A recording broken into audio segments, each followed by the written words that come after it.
কলকাতার রবীন্দ্র সরণির সাথে central avenue যেখানে যোগ হচ্ছে, নাখোদা মসজিদ সংলগ্ন সেই রাস্তাটাই Zakaria street.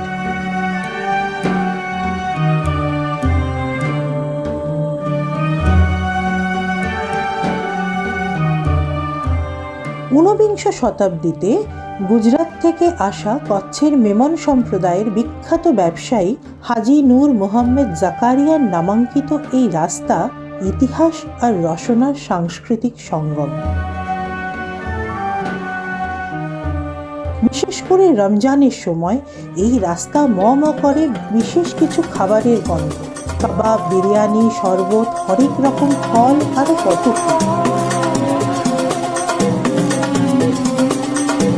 Sufia, Adams, Delhi six, Taskin, আলবাইকের মতো প্রতিষ্ঠিত দোকানের সাথে সাথে পসরা সাজায় নানা অস্থায়ী দোকান, ইফতার থেকে সেহরির রকমারি খাবারের সম্ভার নিয়ে। গত কিছু বছরে গণমাধ্যমে লেখালেখি ও সামাজিক মাধ্যমে ফুড ব্লগিংয়ের প্রচারে আরও বেশি মানুষের কাছে ছড়িয়ে পড়েছে জাকারিয়া স্ট্রিটের রমজানের খাবারের সম্ভারের কথা। সর্বস্তরের বাঙালির পছন্দের ফুড ডেস্টিনেশন হয়ে উঠেছে এই রমজানের জাকারিয়া স্ট্রিট। চলুন দেখি। হঠাৎ করে হয়তো আপনার চোখে পড়বে বিকিকিনির মধ্যেও তন্ময় হয়ে কোরআন পড়া যুবক। সন্ধে নাগাদ এলেই অবশ্যই দেখবেন গোল হয়ে বসে ইফতার, সকলে মিলে আনন্দে উৎসাহে খাবার ভাগ করে নেওয়া। আজ কিন্তু আপনাদের এই বিখ্যাত দোকানের খাদ্য সম্ভার ঘুরিয়ে দেখাবো না আমরা, বরং আমাদের লেন্সে ভাগ করে নেব এই সময়কার জাকারিয়া স্ট্রিটের টুকরো টুকরো চিত্র, যা আমাদের চোখের সামনেই থাকে কিন্তু বিখ্যাত খাবারের ভিড়ে ও নানান রসনাইতে হয়তো লক্ষ্য করি না সেভাবে।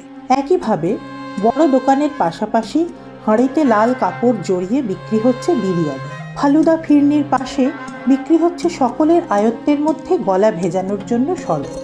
সবচেয়ে উল্লেখযোগ্য বিষয় কি জানেন?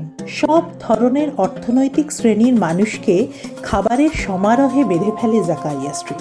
আনন্দ করে প্রাণ ভরে এখানে খেতে পারেন গরিব বড়লোক সবাই। এই ধরুন রমজানের সময়কার উল্লেখযোগ্য খাবার হালিম। সুফিয়া বিখ্যাত এই হালিমের জন্য। শুনে নিন কিরকম দামে হালিম বিক্রি হয় এখানে। 3 types of halim is there during the time of Ramzan. Beef is there for 200 rupees. And we have mutton halim for 230, chicken halim for 220 rupees. আবার দেখুন এই দামটাও যাদের কাছে বেশি তাদের জন্যও কিন্তু রয়েছে অস্থায়ী দোকানে হালিমের বন্দোবস্ত। সারা দিন শ্রমের পর এই হালিম নিয়ে যাচ্ছেন বহু মানুষ, কাউকেই ফেরায় না জাকারিয়া। আর একটা দারুণ বিষয় লক্ষ্য করেছেন? যে কোনো একটা দোকানের সামনে ভিড়ের দিকে তাকিয়ে দেখুন, এই তো তাসকিন, বা ধরুন তার পাশেই আলবাইক। আবার এই দেখুন এত ভিড়েও নিভৃতি খুঁজে নেওয়া যুবক যুবতী। কারণ কি ধর্ম বলতে পারবেন? শুধু ইসলাম ধর্মের মানুষ নন, প্রচুর হিন্দু, খ্রিস্টান ও অন্যান্য ধর্মের মানুষও কিন্তু আসেন জাকারিয়া স্ট্রিটে।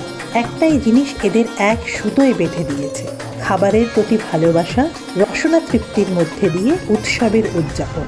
রাস্তায় শুনবেন বাংলা, হিন্দি, উর্দু, উৎসবে ভাষা কোনো বাধা হয়ে দাঁড়ায় না। এখানকার নানা রকম রুটি, বাখরখানি তো বিখ্যাত। আর লাচ্ছার জন্য যেমন হাজি আলাউদ্দিনের মতো বড় দোকান আছে, তার পাশে চাচার খোলা দোকানের লাচ্ছা যে কত ঘরে ঈদের খুশি আর রোশনাই নিয়ে আসে তা বলাই বাহুল্য।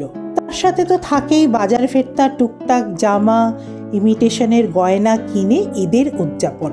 মায়ের পাশে আশা ভরে চোখে চেয়ে থাকে খুদেও, মিলে যায় স্বাদ আর সাধ্য।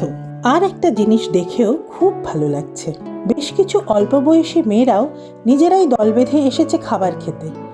দেখুন ওদের আনন্দ আর তৃপ্তি দেখেই কিন্তু বোঝা যাচ্ছে কোনো সমস্যা বা নিরাপত্তাহীনতার ভয় ওদের নেই। উৎসবে একসাথে আনন্দ করা, হই হই খাওয়া দাওয়া, হুজুগে বেরিয়ে পড়া, এই বোধহয় বাঙালিরাই পারে।